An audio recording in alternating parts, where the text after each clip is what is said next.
Here we are in March 2020. Our world is discombobulated. I'm not even sure if it's upside down or sideways anymore. That's true for business leaders, and it's especially true for marketers. Because in recent days, we've seen lots of commentary chiding marketers for continuing to do their work. Here's my position and a recommendation. Let's let medical and public health folks solve for the virus. We're a week in now, and companies and families have reacted quickly to care for employees and for each other. Now we need to focus on powering through and powering out the other side, and that means doing business. Of course, there's a role for business leaders who must shepherd resources, comfort investors, reassure employees, support customers, and mitigate a host of completely new financial and legal risks. And there's a parallel role for marketers. That means taking especially good care of customers, delivering amazing sales enablement support because selling is a different sport now, and somehow delivering leads and growth even as the whole event marketing method has seemingly evaporated.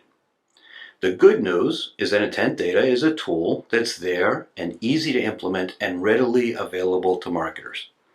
The bad news is that a lot of intent data is based on IP address resolution. And in a work-from-home world, where most people are accessing the web from their residential ISP, the IP resolution system potentially crumbles. So the worst news is that just when people most need the power of intent data for demand gen, lead gen, alternative to event marketing, PR, and more, it's suddenly of little value. There is a solution though. Let's quickly dive into intent data collection methods. Third-party intent data is typically collected in one of three ways. Most surge-type data is collected from across publishing collaboratives that agree to share anonymous, account location level information on relevant types of content engagement. That typically relies on IP address resolution to associate the account name and location with the activity. Now that's feasible when your prime prospects work at companies and locations with more than 250 people. That's the cutoff typically for accurate resolution.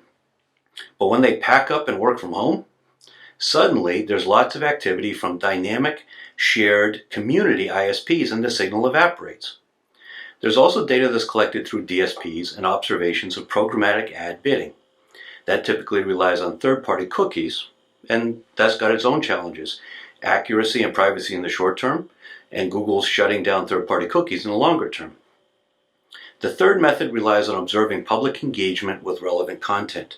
That's what IntentData.io uses. Crawling the web, we identify content that matches bespoke criteria, and then we watch for individuals taking action publicly with that content. We resolve the public profile to who they are and append contact details. So it's independent of IP addresses and uses no third-party cookies.